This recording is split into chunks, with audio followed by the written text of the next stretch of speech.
I'm Francis Durnley, and this is Ukraine, the latest.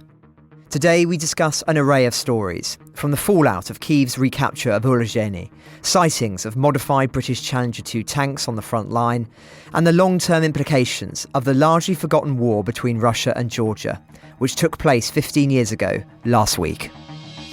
Bravery takes you through the most unimaginable hardships to finally reward you with victory. We need a military strategy for Ukraine to gain a decisive advantage on the battlefield, to win the war. Nobody's going to break us. We're strong. We're Ukrainians. Every weekday, we sit down with leading journalists from the Telegraph's London newsroom and our teams reporting on the ground to bring you the latest news and analysis on the war in Ukraine. It's Thursday, the 17th of August, 1 year and 174 days since the full-scale invasion began. And today I'm joined by our Russia correspondent Natalia Vasilyeva, James Kilner from the Telegraph's Moscow desk, and former tank commander Hamish de Bretton-Gordon. I started, however, with the major military and political developments of the past 24 hours. Dom reported yesterday on the apparent liberation of the settlement of Urozhaine in the industrial Donetsk region by Ukrainian forces. And since then, we have had that confirmed by various sources. Kyiv has claimed its forces had liberated the settlement as part of a grinding push to wrest Russian forces along the southern front in Ukraine. Deputy Defence Minister Hanno Melia announced, "Urozhaine was liberated. Our defences are entrenched at the outskirts. The offensive continues." Now, this follows the Russian Defence Minister Serhii Plokhy saying that Ukraine's military resources are almost exhausted. That's a direct quote, despite receiving arms deliveries from Western allies. Indeed, Russian sources claim that Ukrainian forces have committed their main reserves to the counteroffensive operations in the western Zaporizhia Oblast, although, according to the Institute for the Study of War in the US, continued Russian claims of small Ukrainian infantry assaults in the area do not correspond with the alleged commitment of major elements of Ukraine's mechanized reserves.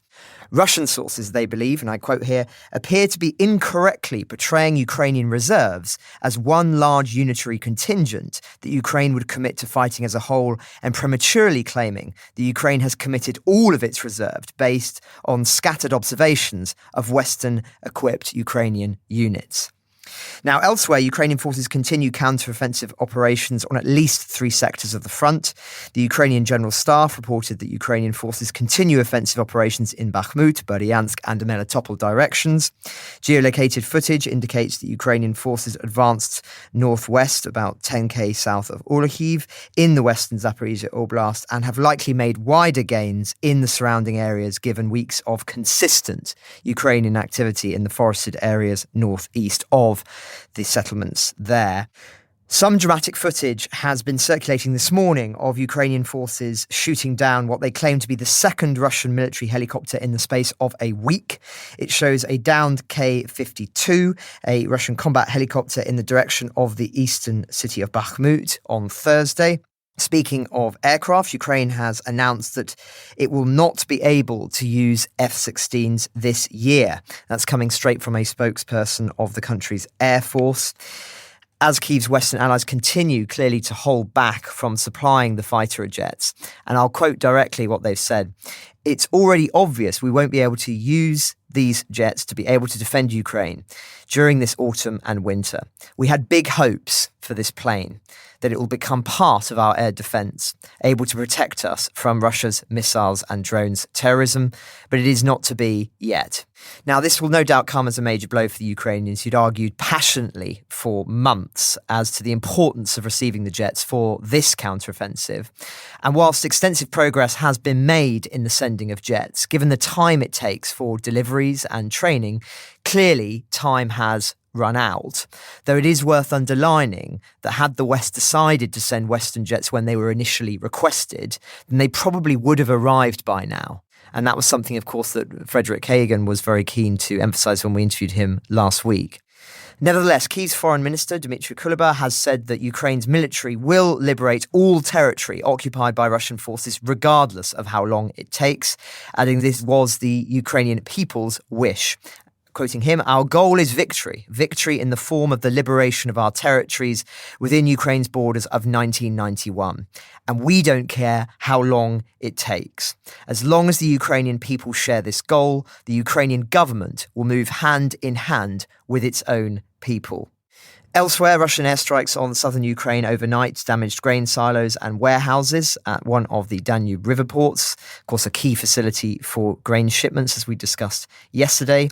The presidential office has said in a separate statement that there were no casualties, although photos released by the governor there this morning do show destroyed metal walls of the storage facilities and piles of scattered grains and sunflowers. Ukrainian officials have not yet said whether the attacked port is operating. Now, whilst we're on the subject of Russia's attack on Ukrainian war reserves, the Ministry of Defence here in Britain has released their daily intelligence briefing this morning, which says that despite consistent pressures of war, Ukrainian efforts to build up fuel stockpiles will likely be successful in ensuring that we'll have sufficient fuel reserves during the approaching winter period. They said, and I quote, "Ukraine has been effective in mobilising its mining sector to maintain output, ensuring a continuous supply of coal is available for thermal power and heating plants in the winter, with substantial gas stocks providing a further reserve." Despite Russian attacks on Ukraine's energy infrastructure likely continuing this winter, Ukraine demonstrated last winter that it has the skilled workforce and expertise needed to operate and maintain the power network, even in wartime conditions. And I think that is a significant thing just to underline here, that we are going to be approaching winter again in the next few months. And when that does come, clearly there are preparations already being made to ensure that some of the vulnerabilities that were in place last year are not there this time around. Now, briefly turning to the political sphere, a few interesting stories have come out of Europe in the past 24 hours. The EU has transferred 135 million euros, initially allocated for programmes with Russia and Belarus, towards strengthening the cooperation with Ukraine and Moldova. It's decided that regions in Finland, Estonia, Latvia and Poland, which were supposed to participate in cooperation programmes with Russia and Belarus, may now participating in other existing programmes instead. Again, just a marker of the shift that is taking place, with long-standing programmes now being shifted away from countries that are operating so hostilely towards Ukraine. Two other significant stories. The first, reported in the French press this morning, is that the National Financial Prosecutor's Office in France has confirmed that it has opened a preliminary investigation targeting the former president of the Republic, Nicolas Sarkozy, for counts of trading in influence and laundering of crime or misdemeanor. They say that the office has embarked on these investigations following a report from the Financial Intelligence Service relating to the reasons for which Mr. Sarkozy was paid by a Russian insurance company. Now, as Politico have reported, in a recent interview, Mr. Sarkozy doubled down on his view that diplomacy, discussions and talks are the only ways to resolve Russia's war on Ukraine. So in an interview published in the French daily Le Figaro yesterday, Sarkozy argued that Europe needs to clarify its strategy and seek a compromise with Russia rather than pursue its strange idea, his phrase, of funding a war without waging it. Quoting him, "Without compromise, nothing will be possible, and we run the risk that the situation will regenerate at any moment. This powder keg could have frightful consequences."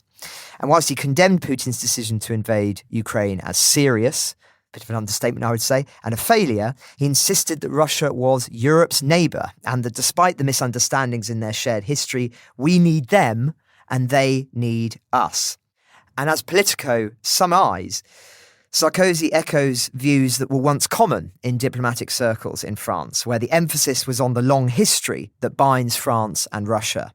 But such views have lost a lot of currency since the start of the invasion, with more hawkish voices gaining influence in France.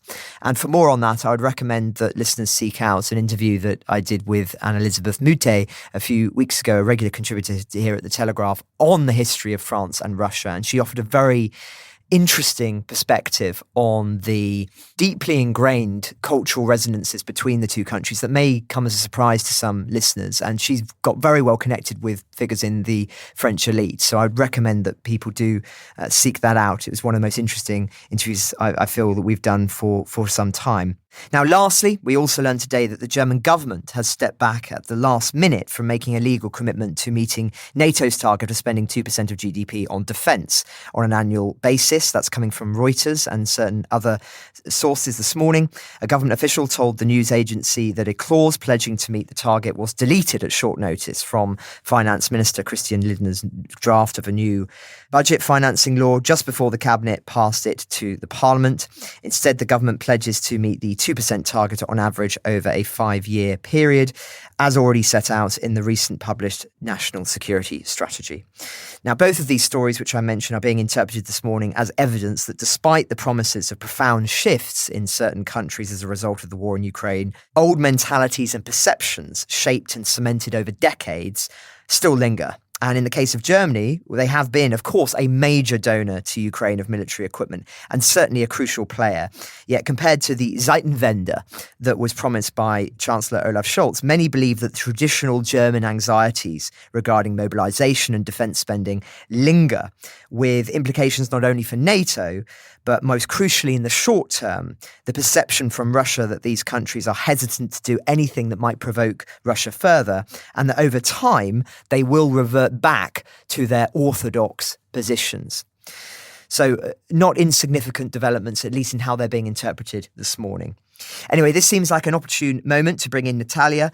Natalia, it's great to have you back. There have been several interesting stories from inside Russia in the past few days. But before we turn to those, I wanted to ask first for your reaction on the slide in the value of the Russian ruble. Just how serious do you think this is? And what has the reaction been like from your sources in Russia itself? Yes, that's for sure has been one of the underreported stories. Obviously, business newspapers and business pages of major international newspapers have been covering the ruble decline. But for many inside Russia, the value of the ruble has a symbolic meaning. Obviously, since the start of the war, foreign traveling abroad has become too expensive and too difficult for many Russians. So it's not as much of a everyday problem as it seems right now. But earlier this week, I think on Monday, the ruble hit the historic 100 rubles per dollar mark, which it's a purely psychological moment, especially after 18 months of war, when Vladimir Putin has been telling Russians that, it doesn't matter that the war didn't wrap up in a matter of weeks. Russia can afford to wage a war. Russian finances are doing well. And indeed, what we've been seeing in the past months is Russia's economic and financial authorities have been able to keep the economy afloat. We didn't see the economic meltdown that a lot of economists have predicted, but the decline of the ruble in the past weeks and months has been staggering. The ruble has already lost at least a quarter of its value since January. Right now, there's not as much of an impact on the street, but everyone understands that the effect will be visible weeks, months down the line when importers will have to reconsider their prices. And obviously that will end up with higher consumer prices. And I just remembered that a couple of years back when the ruble was not doing too well, the Russian central bank has issued a ban against displaying currency boards, against banks displaying the ruble exchange rates on the streets, which obviously upset a lot of my photographer friends because they were no longer able to take those, beauty shots of Moscow with the numbers and figures for the ruble exchange rate. But the whole idea was not to show those figures in front of Russians and not so that people wouldn't get worried too much. And what we saw last week was actually quite extraordinary. The Russian central bank that has been praised for years for carrying out an independent and professional policy. The central bank has basically had to succumb to pressure and hold an extraordinary meeting on Tuesday at which it raised the interest rate by 2% and 5% in one go to 20%, which is the largest hike since the war started. Obviously showing how much the Kremlin is worried, and that happened just a few hours after an advisor to Vladimir Putin came out with an unusual article for the TASS news agency and basically accused the central bank of not propping up the ruble too much. But obviously there are several factors at play here. First off, the massive defense spending. Russia has been spending a lot of money on I don't think defense is the right word, on the military, on its war in Ukraine, which resulted with a lot of rubles in the system, but actually very little goods and very little export goods to go around. Another thing that is making the ruble weaker is Russia's trade surplus going down, which means that Russia is selling less goods now than it buys. It has to do with the fact that Russia basically stopped selling gas to Europe and that it is now selling oil to Europe and other countries at lower prices. But again, following that intervention by the central bank, the ruble bounced back to 95 from 100 rubles per dollar. Now it's trading around 94, but still this is obviously too little too late, and we'll see how it goes in the future. Thank you, Natalia. Really interesting hearing your perspectives on what is, of course, a major story. Now, there's another interesting one today is that Kyiv is intending to invest significant political capital to deepen ties with African countries to counter Moscow's influence on the continent. They've indeed said that they are starting from scratch in Africa. Now, in this context, it's interesting to see Russia's recent activities on the continent and the disinformation that they are spreading there. And you recently wrote about how they claim Britain has hatched a plot with Ukraine to assassinate pro-Moscow leaders in Africa. Just wondering what you can tell us about this story. Yeah, it's quite an unusual story that came up yesterday. And throughout this war, we have seen Russian officials of all stripes to warn the international community of all sorts of false flag attacks that they think the West or Ukraine are preparing. This time, the story didn't come from an official per se, but mysteriously, it appeared on all of Russia's three major news wires at the same time on the dot at 3 o'clock in the morning. They quoted an unnamed diplomatic and military source who claimed that Brits, MI6 to be precise, has hatched a plan to assassinate pro-Russian leaders in Africa. And in order to do that, they allegedly recruited about 100 Ukrainian soldiers, described by the Russian source as Ukrainian nationalists and neo-Nazis, who apparently, as they claim, are going to travel from the Ukrainian port of Ismail to Sudan in the coming days. Again, let's see what happens. It could be Moscow purely laying the groundwork for a false flag attack down the line, but definitely the circumstances of that news story are quite murky and unusual. Well, it does feel like a very bizarre claim, but yes, we'll follow it closely. Just another story I wanted to ask you about, Natalia, is a rather bizarre one relating to Russian disinformation and sort of propaganda. Is we've seen former President Dmitry Medvedev inspecting what Russian army claims is an exhibit of Western equipment that it's captured whilst fighting in Ukraine. It's obviously designed for the cameras. You've seen it. I've seen it. What did you make of it? The first impression I had, I just remembered how this is what Ukraine has been doing for years. So it struck me as a copycat of what Ukrainians have been doing since 2014. Anyone who has visited Kyiv could see a trophy tank, a trophy armored vehicle here and there.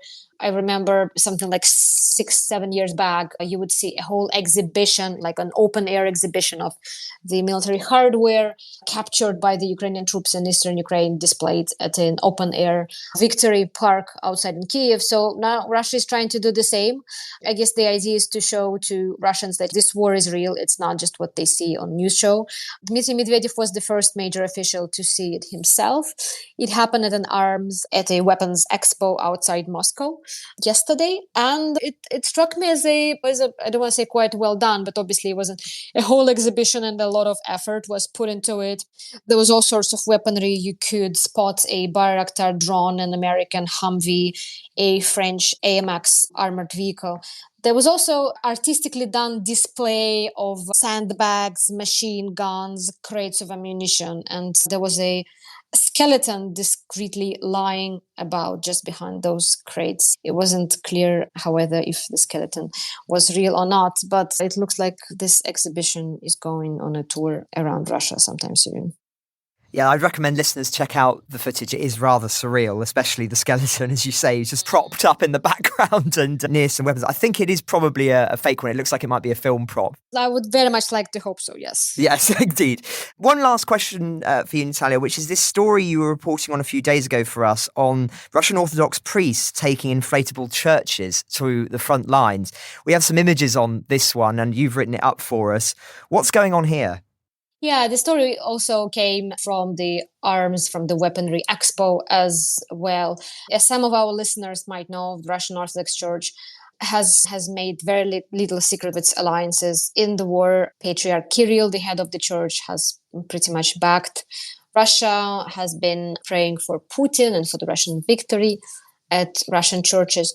So what we've seen in recent months, not even recent months, but in recent years, the Russian Orthodox Church has often provided an ideological backing and an actual blessing to what the government has been doing. So in its latest outreach, the church has presented inflatable churches that can be dispatched to the front lines. What we saw at the Arms Expo this week is sort of a modular church which consists of a caravan equipped with 2 cots, a toilet and a bathroom, and a separate inflatable tent that, according to the priest who was giving the tour, can be folded out in 10 minutes. If there are 2 people around, they can quickly put icons on the wall, do the thing, as the priest told Russian news agency RIA Novosti, and fold it up and go. So apparently, the Russian Orthodox Church is prepared to do its bit for the war, even if it's not taking an active role in it yet. Thank you very much, Natalia. I know you have to dash off to go and write up a story. So thank you very much for your time. There's another story you were working on with Daniel Sheridan about Britain's Challenger 2 tanks. So who better to discuss that with than former tank commander Hamish de Bretton-Gordon? Now, just for a bit of context on this, Ukraine is deploying reserve forces equipped with British tanks in a bid to break a stalemate on the southern front. That's the perception amongst Russian sources, at least. Several pro-Kremlin military bloggers have posted images of Challenger 2 tanks in Zaporizhia equipped with screens to protect against attacks from kamikaze drones. And a US intelligence leak in April revealed that the tanks were assigned to the 82nd Air Assault Brigade, which analysts believe is meant to advance rapidly and exploit holes in the Russian defences. Now, Hamish, these modified Challengers are pretty unique. We've done some breaking down of the images on our website this morning. What do you make of them as a former tank commander? Yes, very interesting, Francis. It's not unsurprising that some of my fellow military commentators have been huffing and puffing how the Ukrainians can come up with these great defensive measures and we don't have them on our own Challenger 2s. But I think it's slightly missing the point. So let me give an explanation. Something we refer to as theatre entry standards. Now, in military terms, theatre, we mean the theatre of war. And each theatre of war has different threats. So if we look at the Challenger 2, we have a base Challenger 2, which 120mm rifle gun, 2 machine guns, 1 coaxially mounted to the main armament, the main gun, and 1 for air defence, big engine to drive it along, and armour to defend it against the generic threat.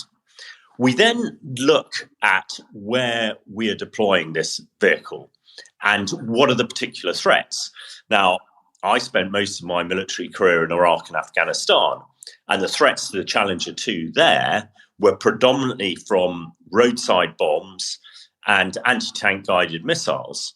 Now, those who might envisage a picture of a Challenger 2 in Iraq or Afghanistan, or Iraq predominantly, for the roadside bombs, which were usually set off by somebody, a terrorist using a mobile phone, they had a lot of what we call ECM defense on it, electromagnetic type activity that interdicted the telephone signal. And these were various sort of aerials that one would have seen on the vehicle. Now, there's not that threat envisaged, or it hasn't emerged in Ukraine as far as we see it. So that's just an example. So we then look at what Ukrainians have done with these Challengers and looking at the threats that predominate. First of all, a Challenger 2 is very well protected against what we call kinetic energy rounds. These are other tank rounds that are fired They have a heavy mass of a tungsten dart that's fired at great speed, 1,500 meters per second, and defeats the enemy tank by kinetic energy. But the Challenger 2 is very well protected against that with its what's called Chobham armor. The other threat to it is from anti-tank guided missiles. These are chemical engineer rounds. The destructive power is caused by a chemical reaction. Basically, when the warhead strikes the side of a tank, it then fires a red-hot dart of some sort of metal through the side of it. Now, the kinetic energy is defeated by the Chobham armor of the Challenger 2. The anti-tank guided weapons are defeated by bar armor. So on the piece in the Telegraph today, you'll see, looks like bars on the side. The idea is that when the missile hits the bar, it then detonates. So there is about a foot gap between the bar and the side of the tank, and that disperses all the energy that round would have. Now, moving on to the drone defence. Challenger 2s in the British Army don't have drone defence because they haven't deployed on operations where drones have been a massive threat. But we know in Ukraine they're a huge threat, and there are lots of pictures of drones dropping hand grenades or explosives very much through the turret of a tank and disabling it that way. The mesh that we see on top of it is to prevent that happening. So I think it's a really interesting way of how the Ukrainians have adapted the Challenger 2 so it is most effective in the theatre of operations that they want to use it for.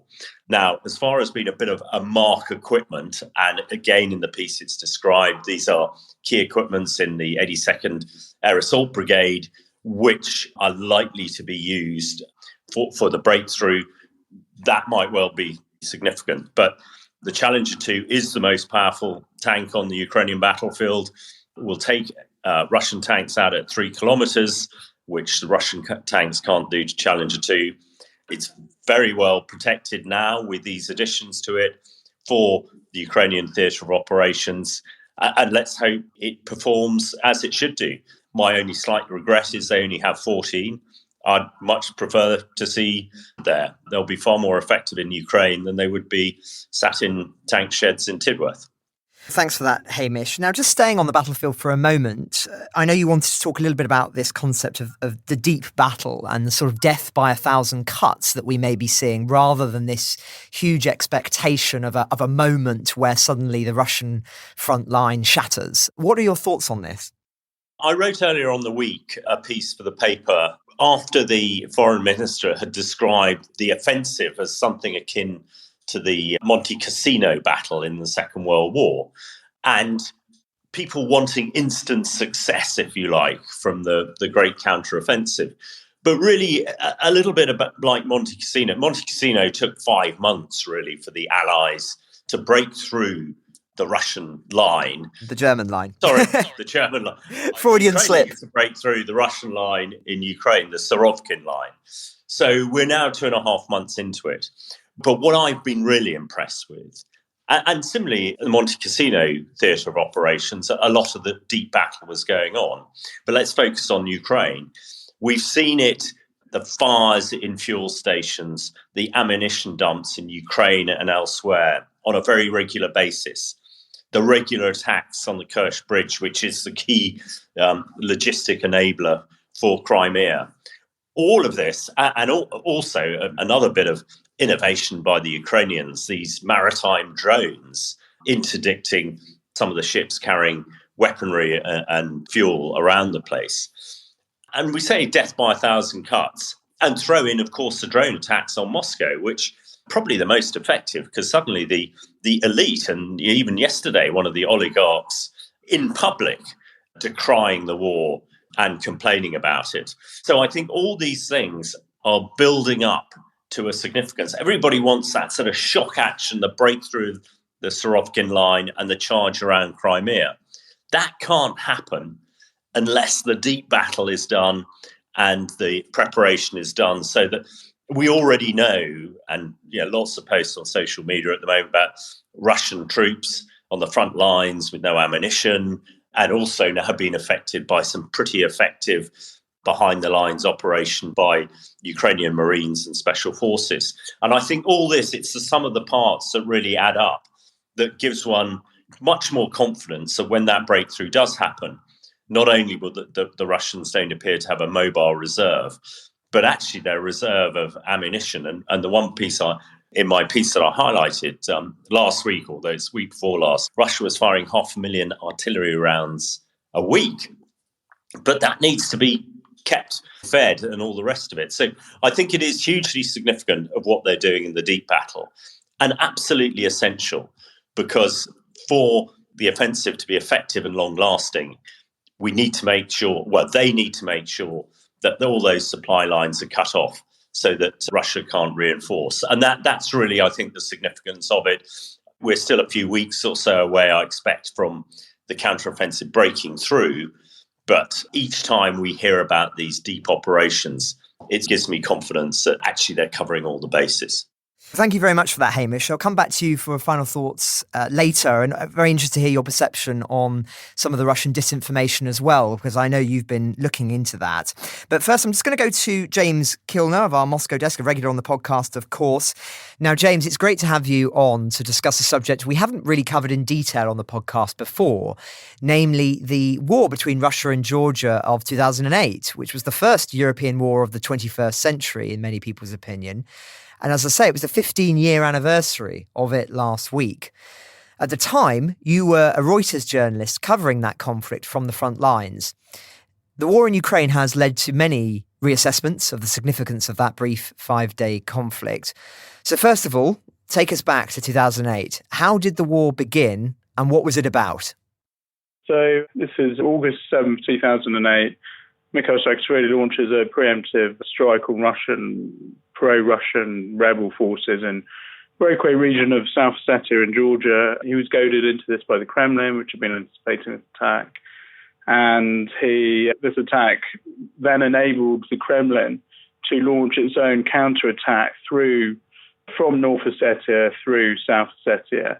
And its aims, it had been goading Georgia for some time, and the hot-headed and vehemently anti-Kremlin Saakashvili fell into this trap, really, and it enabled the Kremlin to really deliver a bloody nose to Georgia and a warning to other ex-Soviet states like Ukraine that their pro-Western aspirations had to be tempered, because the Kremlin still considered them to be very much under their influence by the collapse of the Soviet Union in 1991.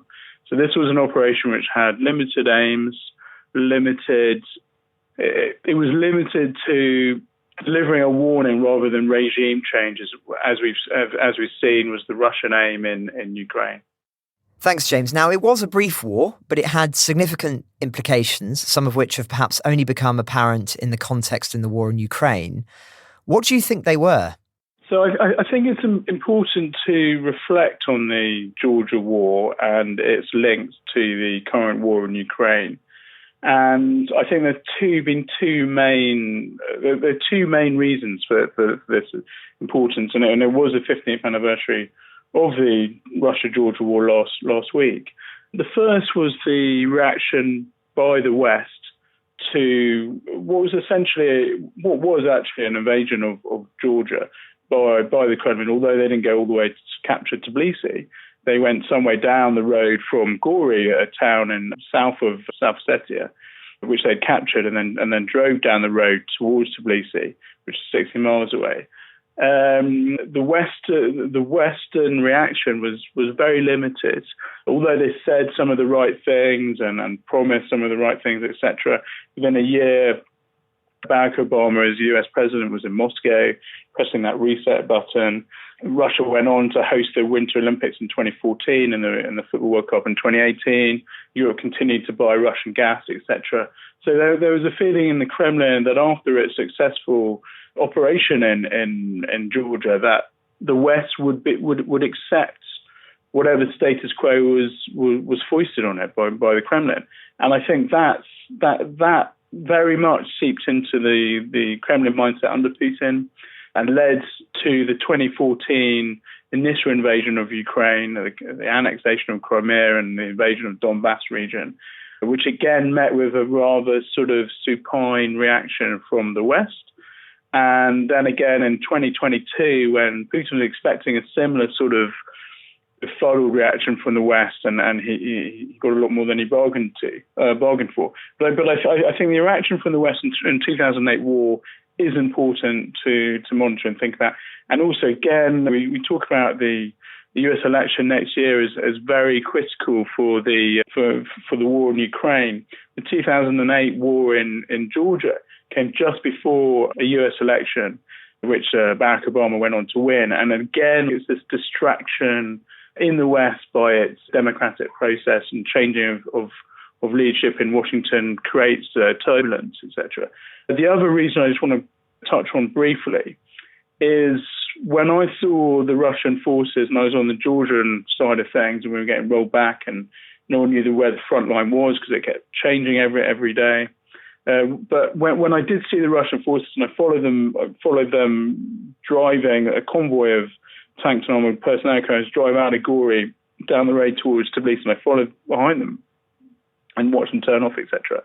They looked like an unreformed Soviet army. They had the same military uniform, same clashing costs of wooden stocks, caps, very scruffy, disorganized affair, and they made several major military blunders as well during in a very short 5-day war. The Kremlin also saw all this, and it embarked on something called the New Look Reform, which was designed to move the Russian army away from its Soviet heritage and modernize it into more of a sort of Western-style military. And this meant changing it from its huge divisional, big army premise designed to fight huge battles on the plains of Europe and North China to something more like Western NATO-style armies, more nimble, etc., smaller forces which were able to intervene in conflicts around the world, such as in Syria a few years later, as the Russians did in Syria a few years later. Now, the interesting thing about that, and it cost billions of dollars and led to some high-tech kit, but also a lot of corruption. The really interesting thing about that is that, ironically, you could argue that it was these changes in the Russian military which undermined its invasion of Ukraine in 2022.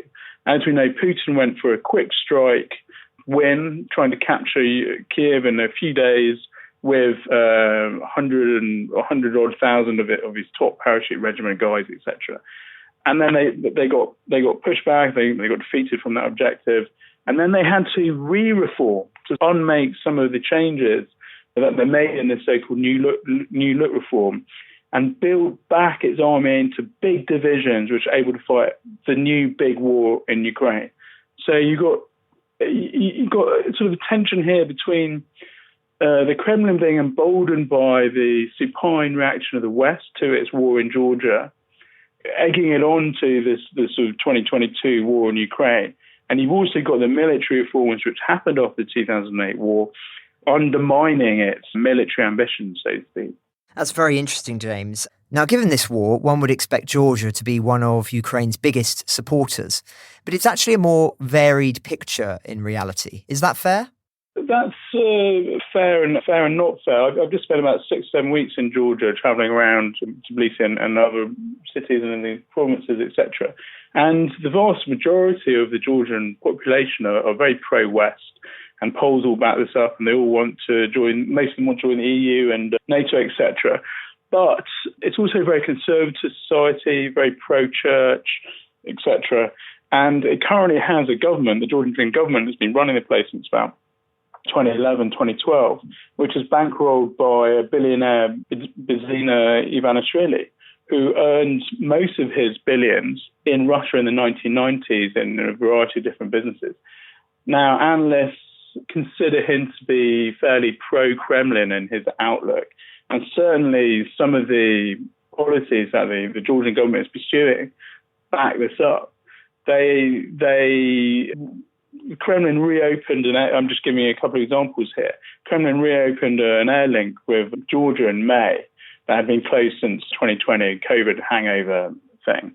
And now Georgian Airways are flying back into Moscow, and they are advertising Moscow-Tbilisi Europe routes as Russians route into Europe and Europeans route back into Russia. So they facilitate Russian business, etc., which also obviously angers Europe, etc. The Georgian government's also got Mikhail Saakashvili in prison. He claims he's dying of various illnesses, and he certainly looks very thin. He's been in prison since 2001, and towards the end of 2021, he came back from exile, where he'd been in Ukraine as a government official. Came back from exile to Georgia for the first time since he left office 8 years earlier. And he was promptly arrested, and he's been in prison ever since. The Georgian government's been accused of doing the Kremlin's dirty work for doing the dirty work for the Kremlin in this instance. And certainly, Saakashvili is a bit of a pin-up hero for anti-Ukrainian, anti-Kremlin parties, etc. And by having him in prison, that creates a huge pretext and sort of complications for Georgia's relationship with the EU. Georgia also earlier this year tried to impose a bill which was very similar to the Kremlin's sort of anti-NGO, anti-media bill, where Western sponsored media outlets and NGOs would have to come under more scrutiny from the government. This was sort of blocked by huge street protests. So it's a very complicated story. At the same time, there's more Ukrainian fighters fighting for Ukraine. More Georgian fighters fighting in Ukraine than any other countries. So it is a very complicated story. Thank you, James. Yeah, that's very, very interesting and a subject we haven't really covered that extensively on the podcast. So it's great to hear your expertise on it. Knowing what we know now, do you think it could have been prevented? I don't think the involvement. The Georgian forces, the best Georgian forces in 2008 were actually in Afghanistan and Iraq, fighting alongside the Western forces there. And the depth of involvement of Western militaries in Georgia, actually inside the country of Georgia, was relatively limited at that point. And this sort of invasion by the Kremlin hadn't been as anticipated as a Kremlin invasion of Ukraine in 2022, which gave them 8 years from the initial invasion in 2014 to prepare. So I don't think the West could have prevented a invasion of Georgia in 2008 by the Kremlin. And when it comes to what lessons it taught Putin, as we discussed, it set the tone of the soft West being too interested in Russian gas, too nervous of the Russian bear to challenge it properly in its own backyard. And I think that is really, really important when you consider the mindset that is carried through from 2008, really gave him a booster through to 2014 and the initial invasion of Ukraine and the annexation of Crimea, another mega booster to his days of isolation under COVID and plotting Ukraine and his hatred of Ukraine coming through to the February 24th, 2022 invasion. Our time is almost up, so let's turn now to our final thoughts. Hey, Mr. Bretton Gordon. Thank you, Francis. We've talked a bit about disinformation earlier on in the pod today, and I don't want to cover any old ground. But over the last couple of days, the uptick in Russian disinformation has been very marked, and the Russian embassies have been spewing it out at a phenomenal rate, particularly a lot of it around Lavrov, the foreign minister, some of his discussions.